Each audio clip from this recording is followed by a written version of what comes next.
तो धर्म प्रेमी भक्तजनों, इस प्रकार मां भगवती जगजननी वैष्णो देवी जी की अपार कृपा से आज हम सब ने बड़े ही भक्ति भाव से मां भगवती के चरणों का ध्यान करते हुए मां भगवती की स्तुति की, पाठ किया। मां भगवती से हम यही प्रार्थना करते हैं कि हे मां, हमारे द्वारा किया गया जो स्तुति पाठ, इसे आप प्रसन्नता पूर्वक स्वीकार करो और हमें अपना आशीर्वाद दो। इस स्तुति पाठ में हमारे द्वारा किसी भी प्रकार की कोई त्रुटि रह गई हो तो अज्ञानी बालक जानकर हमें क्षमा करो।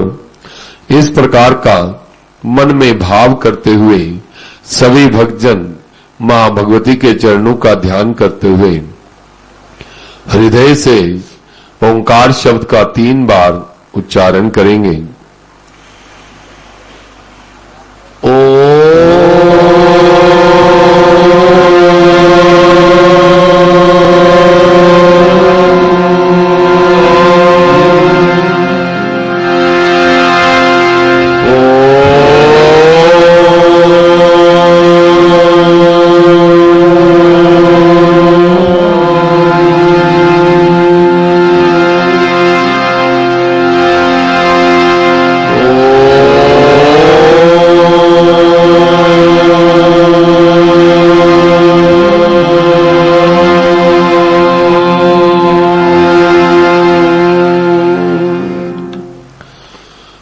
सांचे दरबार की जय।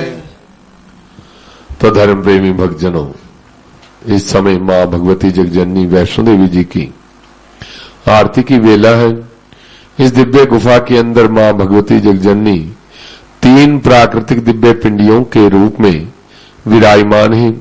मां भगवती की पिंडी का 5.5 फुट के लगभग आकार है और केवल शीश रूप में मां भगवती के दर्शन हमें प्राप्त होते हैं। मां भगवती के चरणों से चरण गंगा रूपी निर्मल जल धारा सदैव प्रवाहित होती रहती है, जिनके चरण जल से हम स्नान आदि करके मां भगवती के दर्शनों के लिए मां के चरणों में उपस्थित होते हैं। मां भगवती महाकाली, महालक्ष्मी, महासरस्वती अपने नाम एवं गुणानुसार आए हुए शरणागत भक्तजनों को 3 प्रकार के आशीर्वाद देती हैं। महाकाली हमें शक्ति देती हैं, महालक्ष्मी हमें धन धान्य से परिपूर्ण करती हैं और मां सरस्वती हमें सद्बुद्धि और सद्ज्ञान देती हैं। इन तीनों का ही हमारे जीवन में विशेष महत्व है और इनके बिना जीवन हमारा शून्य है, क्योंकि वे परम शक्ति जो इस सृष्टि के कण कण में निवास करती है और वही जब साकार रूप में इस संसार में प्रकट होती है तो सृष्टि का सृजन करती हैं और सृष्टि का पालन पोषण करती हैं और सृष्टि का संहार करती हैं। और ये शक्ति मां भगवती की सब प्रकार से भक्तों की रक्षा करती है और वही शक्ति सृष्टि के कण कण में व्याप्त है। संसार में जितना भी कुछ हमें दिखाई देता है सब उसी की शक्ति से ही चलायमान होता है और उसी शक्ति का एक अंश हमारे शरीर के अंदर भी विद्यमान है। और जब तक वे शक्ति हमारे शरीर के अंदर है तब तक ये शरीर कर्म करने में समर्थ हो सकता है और जिस समय वे शक्ति इस शरीर से अलग हो जाती है उसी समय ये शरीर कार्य करना बंद कर देता है। इसमें किसी भी प्रकार की कर्म करने की सामर्थ्य नहीं रहती। इसलिए मां भगवती की उस शक्ति का सदैव आदर सम्मान करते हुए हमें उसका सदुपयोग करना चाहिए, क्योंकि वे परम शक्ति, उसका अगर हम आदर सम्मान करते हुए सदुपयोग करते हैं, अपने शारीरिक बल के द्वारा दूसरों की सेवा सहायता करते हैं, सत्कर्म करते हैं और वाणी के द्वारा हम दूसरों का आदर सम्मान करते हैं तो वे शक्ति हमारे ऊपर प्रसन्न होकर हमें हमारा शरीर जो है उसे निरोग बनाती है, हृष्ट पुष्ट बनाती है। और इस कारण मां भगवती की कृपा से हम और अधिक बलवान होकर मां भगवती के भक्तों की सेवा कर पाए, ऐसा हमें करना चाहिए। और अगर हम उस शक्ति का दुरुपयोग करते हैं, दूसरों को दुख देते हैं अपने शरीर के द्वारा और वाणी के द्वारा दूसरों का अपमान करते हैं, तो वे उस शक्ति का निरादर होता है और ऐसा करने पर वह शक्ति हमारे ऊपर रुष्ट होकर हमारी दुर्गति कर देती है।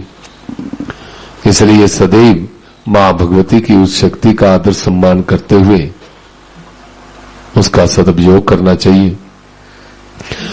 मां लक्ष्मी की कृपा से हमें धन की प्राप्ति होती है।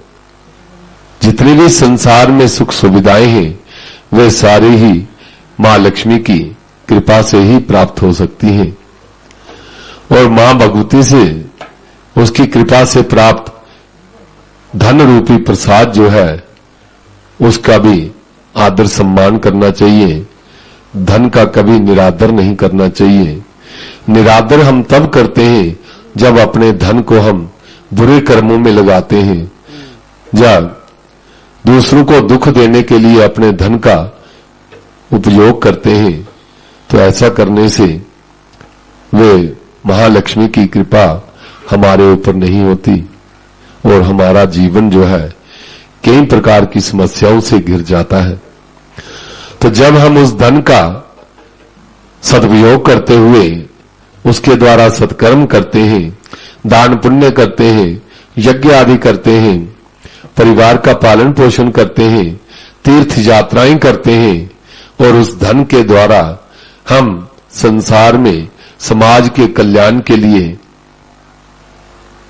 कर्म करते हैं, उस धन का सदुपयोग करते हैं, तो वे धन हमारा कल्याण करता है और मां भगवती महालक्ष्मी हमारे ऊपर प्रसन्न होकर सदैव उसकी कृपा हमारे ऊपर बनी रहती है और हमारा जीवन सुखमय होता है। तो मां सरस्वती की कृपा से हमें ज्ञान की प्राप्ति होती है और ज्ञान के द्वारा भी हमें सत्कर्म करने चाहिए। ज्ञान ही एक ऐसा माध्यम है कि जो हमें इस संसार में अच्छे बुरे की पहचान कराता है और ज्ञान के द्वारा भली भांति जानकर अच्छे कर्मों में सत्कर्मों में प्रवृत्त हो और दूसरों को सन्मार्ग पर चलने के लिए प्रेरित करें, उन्हें ज्ञान का उपदेश दें और स्वयं भी ज्ञान के द्वारा सन्मार्ग पर चलने का प्रयास करते हुए समाज में एक आदर्श स्थापित करते हुए अपना तथा दूसरों का कल्याण कर सकते हैं। और ज्ञान के द्वारा हम अपनी शक्ति का, अपने धन का सदुपयोग करके हम जीवन भर इन तीनों देवियों की कृपा हमारे ऊपर बनी रहती है और हमारा कल्याण होता है। तो धर्म प्रेमी भक्तजनों, मां भगवती की भक्ति करने से जीवन की सारी समस्याएं समाप्त हो जाती हैं और भक्ति में बहुत बल है। और मां भगवती के भक्त जो हैं वह बहुत ही विचित्र होते हैं, अनेक प्रकार के भक्त हैं। माता देवहूति भगवान कपिल देव से ये प्रश्न करती हैं कि हे भगवान, भक्त कितने प्रकार के होते हैं? तो कपिल देव जी कहते हैं कि जो भगवान को केवल मंदिर में मूर्ति में ही सीमित देखता है वह प्राकृतिक भक्त है, अर्थात जो केवल मूर्ति के आगे ही प्रणाम करता है और संसार में दूसरों को भगवान का स्वरूप नहीं जानता, केवल मूर्ति में ही भक्ति रखता है, वह प्राकृत भक्त है और साधारण है। दूसरा भक्त जो है जितना भगवान का दर्शन मंदिर में मूर्ति में कर रहा है उतना ही वे दर्शन चलते फिरते संतों में भी भगवान का रूप मानकर उन्हें भी प्रणाम करता है, भक्ति करता है। तो ये दूसरा भक्त जो है ये मध्यम कोटि का भक्त बताया गया है। परंतु प्रत्येक शरीरधारी के अंदर उसकी शक्ति का दर्शन होने लगे, जितने भी जीव जंतु हैं सब में उसी का वास है और सब उसी के अलग अलग भिन्न भिन्न स्वरूप हैं। तो जब ऐसे मन में धारणा आ जाए, ऐसे भाव उत्पन्न हो जाए, तो वे भक्त जो है उसे उत्तम कोटि का भक्त माना गया है, जो प्रत्येक जीव को, प्रत्येक स्वरूप को नमस्कार करता है, आदर सत्कार करता है, उसे भगवान का रूप जानकर उससे उसका आदर सम्मान करता है, तो वे उत्तम कोटि का भक्त माना गया है। जो सभी शरीरधारियों में उसी को देख रहा है, अहम सर्वभूतेषु भूतात्मा अवस्थिता सदा तम अवज्ञाय माम मर्त्यः कुरुते अर्चा विडंबनम, अर्थात मैं समस्त देहधारियों के मध्य विराजमान हूं। भगवान कहते हैं मुझ नारायण के किसी भी प्राणी में द्रोह करने का मतलब परमात्मा से द्रोह करना है, अर्थात किसी भी जीव से हम शत्रु भाव रखते हैं, उसका विरोध करते हैं, तो भगवान कहते हैं कि ऐसा द्रोह जो है वह उसके साथ नहीं कर रहा है, वह सीधा मेरे साथ ही द्रोह कर रहा है। इसलिए सबको भगवान का स्वरूप मानकर उन्हें प्रणाम करना चाहिए। उसके मन को कैसे शांति मिल सकती है जो किसी से द्रोह कर रहा है और मेरी भक्ति कर रहा है। ना मनः शांति मृच्छति, वह कभी शांति को प्राप्त नहीं हो सकता। और भगवान कहते हैं कि एक चौथे प्रकार का भी भक्त होता है जो दिन रात भगवान को सब में देखता हुआ प्रभु का चिंतन तो करता ही है, परंतु प्रभु का चिंतन करते करते भक्ति भी खूब करता है और अपना सब कुछ भगवान के चरणों में समर्पित कर देता है और अपने पास कुछ भी नहीं रखता, परंतु कभी कुछ मांगता नहीं। भगवान की भक्ति करता है और जीवन में जो भी कमाया है वह भगवान का है ऐसा मानता है और भगवान के अर्पण समर्पण भाव से भक्ति करता है और कभी भी भक्ति के बदले में वे कुछ मांगता नहीं भगवान से। और इस प्रकार परमात्मा स्वयं प्रकट होकर भी कहे कि हे भक्त मैं तुम्हें कुछ देना चाहता हूं, परंतु वे लेने से इनकार कर देता है। भगवान कहते हैं कि मेरी प्रसन्नता के लिए ही कुछ ले लो, परंतु दीयमानम न गृणंती बिना मत सेवनम, जो मेरी सेवा के अतिरिक्त मुक्ति को भी ठुकरा देता है उसे मैं अगर संसार से मुक्त करना चाहूं वह मुक्ति को भी ठुकरा देता है। ऐसा भक्त जो है जो समर्पण भाव से मेरी भक्ति करता है वह और मुक्ति के अतिरिक्त कुछ भी नहीं, मुक्ति भी नहीं चाहता, तो वह सबसे प्यारा मेरा भक्त, उसे वह मेरा है मैं उसका हूं, ऐसी भावना मेरी भी उसके प्रति हो जाती है और मैं सदैव उसके साथ रहता हूं, उससे एक पल भी दूर नहीं होता। और ऐसे भक्तों के लिए मैं सब कुछ करने के लिए तत्पर हूं और मैं ऐसे भक्तों के पीछे पीछे चलता हूं, क्योंकि उनके चरण रज की धूली जो है जब मेरे ऊपर पड़ती है, भगवान कहते हैं, तो मैं अपने आप को धन्य मान लेता हूं। तो इस प्रकार जो बिना स्वार्थ के, बिना किसी याचना के भगवान की भक्ति करते हैं समर्पण रूप से, वे भगवान कहते हैं उनके समान मुझे लक्ष्मी भी प्रिय नहीं है, अर्थात वह लक्ष्मी से भी अधिक मुझे प्रिय है। इसलिए भगवान की भक्ति हमें करनी चाहिए।